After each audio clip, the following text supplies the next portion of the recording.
ኢትዮጵያን ወደ ተሻለ ሀገር እናሻግራት ሁላችንም በመደመር መድረሻችን ጫፍ እስከ ጫፍ እንዲሰማ ለኩሰው ይቀጣጠል የድርሻማ። ውድ ኢትዮጵያውያን ክቡራትና ክቡራን፣ ህገ መንግስቱ የሚደነግገው መንግስታዊ ስርዓት የሀገራችን የፖለቲካ መዋቅር መሰረት በመሆኑ በዚህ ወሳኝ ርዕስ ላይ የምናደርገው ክርክር የተሻለ የፖሊሲ አማራጭ ለመለየት ቁልፍ መነሻ ነው። በፌዴራሊዝምና ህገ መንግስት ጉዳይ ላይ የፓርቲያችንን ብልጽግና እሳቤዎችና አቋሞች እንደሚከተለው እናቀርባለን። ህገ መንግስት የሉዓላዊ ስልጣን ባለቤት የሆነው ህዝብ መሰረታዊ የቃል ኪዳን ሰነድ ነው። የመንግስትን አወቃቀርና የስልጣን ክፍፍል የሚደነግግ፣ ለመሰረታዊ መብቶች ጥበቃ የሚሰጥ፣ ለህግ የበላይነት መሰረት የሚጥል፣ የህጎች ሁሉ የበላይ የሆነ ቁልፍ ሰነድ ከመሆኑም ባለፈ በመንግስትና በህዝብ መካከል ያለው ማህበራዊ ውል መገለጫ ነው። ቁልፍ ከሆኑ ህገ መንግስታዊ ጉዳዮች አንዱ የፌዴራሊዝም የመንግስት አደረጃጀት ነው። ብልጽግና ከለውጡ በፊት ሲተገበር የቆየውን የፌዴራል ስርዓት በመፈተሽ ጥንካሬዎችን በማስቀጠልና ችግሮችን በማረም እውነተኛ ህብረ ብሔራዊ ፌዴራላዊ ስርዓትን እየተገበረ ይገኛል። ፓርቲያችን የመሀልና የዳር ፖለቲካ በሚል የተገነባውን አግላይ የፖለቲካ ስርዓት በመቀየር ሁሉም ኢትዮጵያውያን በሀገራቸው ጉዳይ ውሳኔ ሰጪ እንዲሆኑ አኩሪ ስራ ሰርቷል። ክልሎች ከሞግዚት አስተዳደር ነጻ ወጥተው ራሳቸውን በራሳቸው እንዲያስተዳድሩ አድርጓል። ህገ መንግስታዊ የስልጣን ክፍፍልን መሰረት ያደረገ የፌዴራልና የክልሎች መንግስታት ግንኙነት ስርዓት የሚያጠናክር ህግ ተግብሯል። ብልጽግና የተረከበውን የህብረ ብሔራዊነትና የአንድነት ያለመጣጣም ፈተና በወል ትርክት አስታርቆ የተረጋጋ የፖለቲካ ስርዓት መገንባት የሚያስችለው እውነተኛ ህብረ ብሔራዊ ፌዴራላዊ ስርዓትን እያጠናከረ ይገኛል። ፓርቲያችን ህብረ ብሔራዊ ፌዴራላዊ ስርዓቱን ለማጠናከርና ለማጽናት ሲሰራ ቆይቷል። ሚዛናዊነትን ማዕከል ያደረገ የመግባባት ዲሞክራሲን በወንድማማችነትና በህትማማችነት እሴት እያዳበረ ይቀጥላል።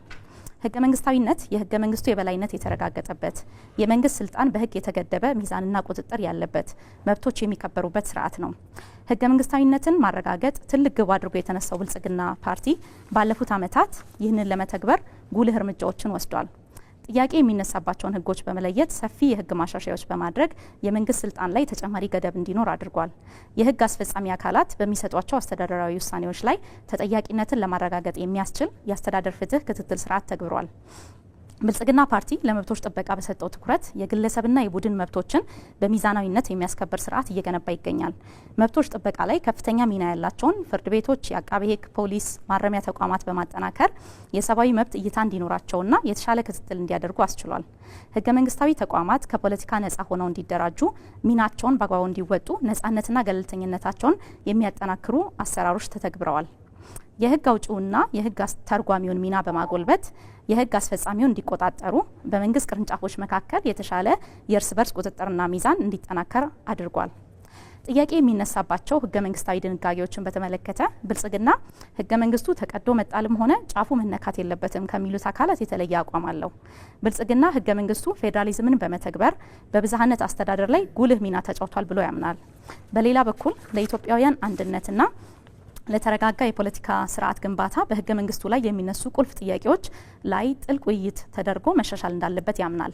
በኢትዮጵያ ታሪክ የመንግስት ለውጥ በተደረገ ቁጥር የቀድሞውን ህገ መንግስት በአዲስ እየተካ በመቀጠሉ ሀገራችን ከረጅም ዘመን የመንግስትነት ታሪኳ ጋር ተመጣጣኝ የሆነ የረጋና የሰከነ የፖለቲካ ባህል እንዳትገነባ እንቅፋት ሆኗል። እነዚህ ተደጋጋሚ ለውጦች ህገ መንግስታዊነት ስር እንዳይሰድ፣ የዲሞክራሲ ግንባታ ሂደታችን እንዳይጠነክር ከዜሮ መጀመርን ባህል አድርገውት ቆይተዋል። ህገ መንግስቱ ላይ የሚነሱ መሰረታዊ ጥያቄዎች የሚሻሻሉበት ሂደት ህገ መንግስታዊነትን በሚያጠናክርና የመላው ኢትዮጵያውያንን ተሳትፎና ይሁንታ ባረጋገጠ መልኩ መሆን እንዳለበት ብልጽግና በጥብቅ ያምናል።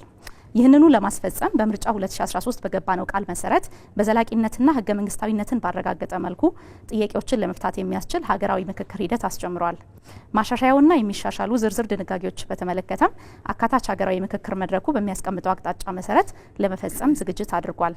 ውድ ኢትዮጵያውያን፣ ፓርቲያችን የእናንተን ይሁንታ አግኝቶ ከተመረጠ የህግ የበላይነትን በማረጋገጥ የመብቶችን ጥበቃ በማጠናከርና የእርስ በርስ ቁጥጥርና ሚዛን ስርዓቶችን በማስፋት ህገ መንግስታዊነትን የማጽናት ስራዎቻችንን አጠናክረን እንቀጥላለን።